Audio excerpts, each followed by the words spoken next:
Hello everyone, I welcome to all of you on my channel Knowledge IQ with Shiva. I have started the series of some GK questions which is related to the static portion of GK. And these questions are very important from the perspective of all government exam. This is the set 1. Let's start. First question. Chandragupta Maurya spent his last days at, यानी जो चंद्रगुप्त मौर्य है उन्होंने अपनी जिंदगी के जो आखिरी दिन है वो कहाँ पर बिताए. And there are 4 options. यहाँ पर 4 ऑप्शन है और 4 में से हमें किसी एक को टिक करना है. Travancore, Shravanabelagola, Arcot and Mysore.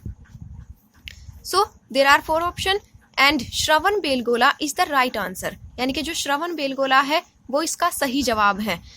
And if we talk about Shravanbelgola, where is Shravanbelgola? Shravanbelgola is in Karnataka. जो श्रवणबेलगोला है वो कर्नाटक में है. And Shravanabelagola is famous for the Gomateshwara temple which is the pilgrimage destination of Jainism. यानी कि जो श्रवणबेलगोला है वो कर्नाटक में है और ये एक टेम्पल है, ये गोमतेश्वर टेम्पल. इसमें गोमतेश्वर टेम्पल है जो पाया जाता है जो जैनिज्म का पिलग्रिमेज डेस्टिनेशन है. Second question. Megasthenes was the ambassador of. जो मैगस्थनीज हैं वो किसके एम्बेसडर थे? First is Ashoka, second Mahmud of Ghazni, third Seleucus first and fourth Rajendra Chola. यानी कि देयर आर 4 ऑप्शन और इनमें से हमें किसी एक को बताना है कि कौन सा सही है. So the right answer is Seleucus first. And if we talk about the Megasthenes wrote Indica. जो मैगस्थनीज है उन्होंने इंडिका नामक पुस्तक है एक जो लिखी है विच इज़ वेरी फेमस. जो इंडिका है वो बहुत फेमस पुस्तक है जो मैगस्थनीज ने लिखी है. And Megasthenes was the ambassador of Seleucus first, यानी कि सेलुकस फर्स्ट के ये ambassador. Third question. Who was the court physician during the reign of Kanishka. यानी कि कनिष्क के टाइम की अगर हम बात करें तो उनके टाइम पर कोर्ट फिजिशियन उनमें से कौन है जो उनके कोर्ट फिजिशियन थे? So first is Chanakya, second Charak, third Akbar and fourth Ashoka. We can solve objective questions with the use of elimination. यानी कि एक मेथड होता है एलिमिनेशन का जिसको हम यूज करके जो ऑब्जेक्टिव क्वेश्चंस हैं उनको सॉल्व कर सकते हैं. But first of all we need to know about the background of those particular options. यानी कि जितने भी ऑप्शंस होते हैं अगर हम एलिमिनेशन मेथड को यूज कर रहे हैं तो एलिमिनेशन मेथड को यूज करने के लिए हमें थोड़ी सी बैकग्राउंड के बारे में पता होना चाहिए. और एलिमिनेशन मेथड कैसे यूज किया जाता है? जैसे यहाँ पर 4 ऑप्शन है. First is Chanakya, second Charak, third Akbar and fourth Ashoka. So हमें पता लगाना होगा कि ये जो ऑप्शन है किससे रिलेटेड है. हमें यहाँ पर देखना है कि कनिष्क के टाइम के कोर्ट फिजिशियन कौन है. First is Chanakya. Chanakya is related to Chandragupta Maurya. Chanakya is related to Maurya dynasty, यानी कि जो चाणक्य है वो मौर्य डायनेस्टी से रिलेटेड है. He is not related to Kanishka, so it is wrong. Second Charaka was a physician. जो चरक है, चरक एक फिजिशियन थे. सो चरक में बी, यानी कि चरक हो सकते हैं. Third Akbar. Akbar was not a physician. जो अकबर है वो कोई फिजिशियन नहीं थे. He was an emperor of Mughal dynasty. वो मुगल डायनेस्टी के एम्परर थे. सो it is wrong. Then Ashok was not also a physician. Ashok was the emperor of Maurya dynasty. So Ashok was wrong. So यहाँ पर बचता है हमारे पास चरक. It means that Charak is the right answer. So it is elimination. It is elimination method. Elimination method से हम questions को solve कर सकते हैं. Next, fourth question. Who built Sanchi स्तूप? यानी जो सांची स्तूप है वो किसने बनवाया था? We have 4 options. First is Ashok, second Harshvardhan, third Humayun and fourth is Chandragupta Maurya. So the right answer is Ashok. Next question. Who was the prime minister of the court of Chandragupta Maurya? Chandragupta Maurya के court में prime minister कौन था? First option is Ashoka, second Chanakya, third Charak and fourth Megasthenes. And we can use elimination method here.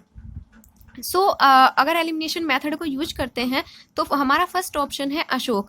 अगर हम अशोक को देखते हैं, Ashok was not a prime minister. So this is wrong answer, यानी कि जो अशोक है वो कोई प्राइम मिनिस्टर नहीं थे, इसलिए ये रॉन्ग आंसर है. Second is Chanakya. Chanakya Chanakya was related to the court of Chandragupta Maurya, so it may be. Then Charak. Charak was related to the court of Kanishka. जो चरक है वो कनिष्क के का जो कोर्ट है, कनिष्क के कोर्ट से रिलेटेड है. He is not related to Chandragupta Maurya, और चंद्रगुप्त मौर्य से रिलेटेड नहीं है, सो इट इज रॉन्ग.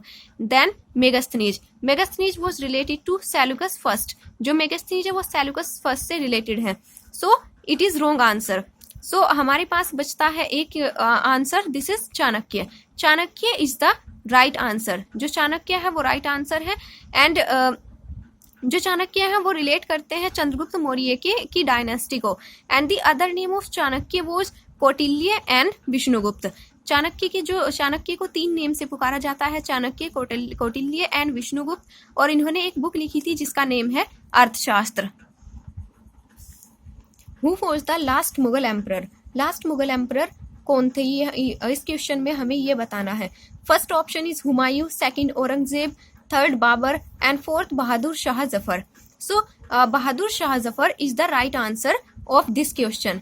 अगर इस क्वेश्चन की बात करते हैं तो बहादुर शाह जफर इसकी इस राइट आंसर है. Bahadur Shah Zafar was the last Mughal emperor. And who was the first Mughal emperor. Babur was the first Mughal emperor. जो बाबर है वो फर्स्ट मुगल एम्परर है. Humayun was the second Mughal emperor and last Mughal emperor is Bahadur Shah Zafar. If we talk about Babur laid the foundation of Mughal emperor in India. India में जो Mughal dynasty की शुरुआत होती है वो बाबर से होती है. Because Babur fought battle of Panipat. जो बैटल ऑफ पानीपत लड़ा गया था उससे मुगल डायनेस्टी की इंडिया में नींव रखी गई थी. Next question, who were the first rulers in India to issue gold coins attributed to the kings. There are 4 options: Indo-Greeks, Greeks, Persian and Indo-Aryans. Indo-Greeks is the first. Indo-Greeks is the right answer. And who were Indo-Greeks? Indo-Greeks जो है उनका दूसरा name है ग्रेकियो Indian kingdom. Indo Greeks को Graeco Indian kingdom के name से भी पुकारा जाता है. Next question, where was Gautam Buddha born. Gautam Buddha कहाँ पर पैदा हुए थे. Kushigram, Lumbini, Pavapuri and Sarnath. So right answer is Lumbini. Gautam Buddha was born in Lumbini. And who was Gautam Buddha. Gautam Buddha was a philosopher and he laid the foundation of Buddhism. यानी कि जो बुद्धिज्म रिलीजन है उसकी फाउंडेशन किसने रखी थी, गौतम बुद्ध ने. Where did Gautam Buddha deliver his first sermon. Gautam Buddha ने अपना फर्स्ट सरमन, अपना पहला उपदेश कहाँ पर दिया था. Sarnath, Bodh Gaya, Lumbini and Kapilavastu. The right answer is Sarnath. Gautam Buddha gave his first sermon in Sarnath. यानी कि जो गौतम बुद्ध है उन्होंने जो अपना फर्स्ट सरमन दिया था वो दिया था सारनाथ में. He was born in Lumbini and he gave his first sermon in Sarnath. Next question, where did Gautam Buddha get enlightenment. Kapilavastu, Sarnath, Bodhgaya and Lumbini. Bodhgaya is the right answer of this question. He gave his first sermon in Sarnath. He was born in Lumbini and he got enlightenment in Bodh Gaya. Next question, who was the first ICS of India. यानी कि भारत के पहले ICS कौन थे. First Kiran Bedi, second Satyendra Nath Tagore, third Rabindranath Tagore and fourth is Surendra Nath Banerjee. So the right answer is Satyendra Nath Tagore. And what was ICS?